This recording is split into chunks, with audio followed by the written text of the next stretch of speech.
sa inyo po pagsama sa amin, sa aming pilgrimage dito sa Manaoag, Pangasinan para po magsimba sa Basilika.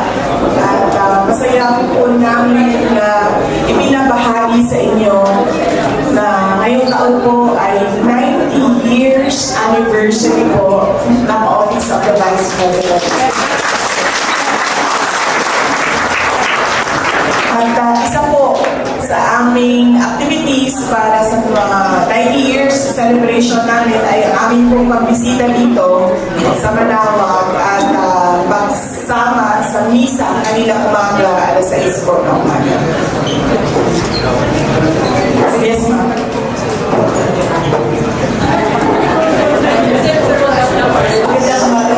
Ganda niyo po, in person. Ano po yung hiniling niyo sa Diyos kayo na sa pagsisimba ninyo tungkol sa about your personal life at saka sa country po dahil sa nangyayari niyo? Yes, so dalawa lang po yung dasal ko kanina, ma'am. Personal po, para sa akin, wala. Humiling lang po ako na magandang kalusugan para kay dating Pangulong Rodrigo Duterte para malampasan niya yung kaso doon sa detention unit at sa ICC at dinasal ko din po na sana siya ay mabigyan ng interim release o kundi man total freedom mula sa kaso.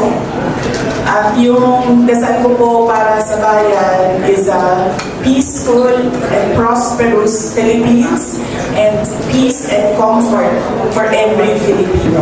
Yun po yung dasal ko kanina umaga. Tungkol po sa nalalaman po natin na napakalaking nangyayari about sa control about corruption. Ano po yung masasabi niyo?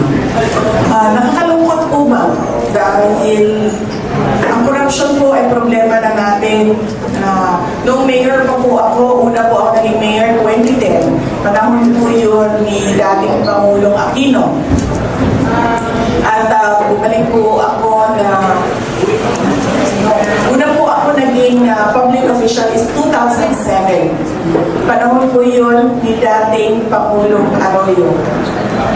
Tapos naabutan ko po si dating Pangulong Aquino, President Duterte, ngayon po President Marcos.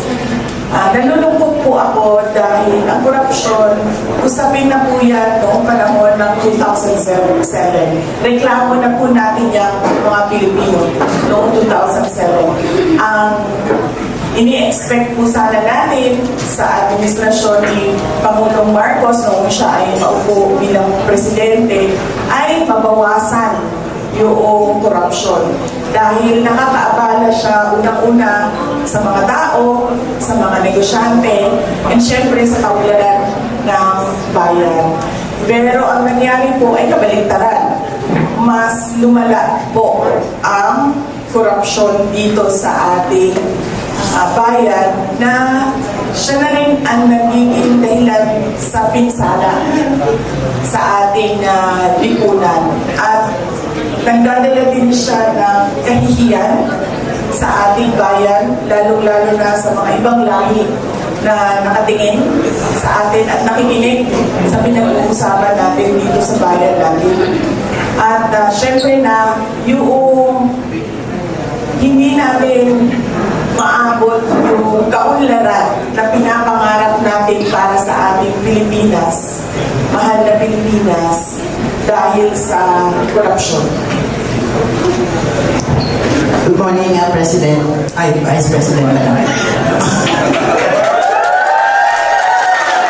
Follow up po sa akin kanina yung interim release ni Tatay Digong. Kumusta na po? Ano po ating? Nag-file po ng interim release yung defense team ni dating Pangulong Rodrigo Duterte. Nakahanap po sila ng isang bansa na tatanggap, third country na tatanggap kay Pangulong Duterte. Lahat po ng kinakailangan para suportahan yung kanilang petition for interim release ay sinabit na po nila at na-deny po yung interim release. Ngayon, ang hakbang naman ng defense team ay nag-file po sila ng appeal. Tapos, nagsubmit na po sila ng bago pang mga supporting documents na nagsasabi na wala po kay dating Pangulong Rodrigo Duterte yung mga risk factors sa pagbibigay ng interim release. Ang risk factors po, unang-una, flight risk, ibig sabihin magtatago. Pangalawa po ay magte-threaten o mag-intimidate ng mga witnesses. Hindi po galing kay dating Pangulong Rodrigo Duterte yun. Nakita na po natin na merong mga investigasyon noon dito sa ating bayan. Nag-investiga si Commission on Human Rights, Leila de Lima, nag-investiga ang Senate, yung pinatawag nila si Trillanes at ang kanyang mga testigo. Wala pong nanakot, walang nangyaring masama sa kanila. So, makikita po natin na hindi ganyan yung behavior ni dating Pangulong Duterte. In fact, sinasabi na lagi, pabayaan ng mga tao na magtanong, pabayaan na magbukas ng investigasyon. At ngayon, nag-cooperate siya sa International Criminal Court.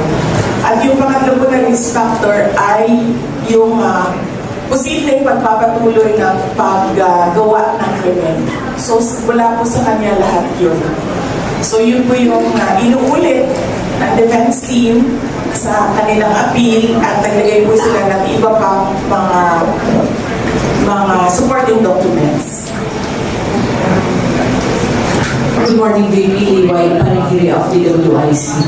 Reaction niyo po una, pilit na shift yung investigation dinadala sa flood control projects daw sa Davao. Plus, second, ano po ba yung mga sistema pinatupad at pinapatupad ng pamunaan ng mga Duterte at puro walang negative reaction from your constituents sa Davao with regards to flood control and infra projects dun sa inyo? Una-una po ma'am, hindi na kami nagugulat na pilit na ininibigit yung flood control corruption kay dating Pangulong Rodrigo Duterte at kay Senator Bongo. Kasi sinasabi ko nga noon pa na unang-una, yung nangyayari ngayon, hindi na po ito usapin ng 2025 budget. Dahil ang 2025 budget ay ninakaw na. Wala na yun. Ang usapin po ngayon ay yung 2026 budget, 2027 budget, at 2028 budget.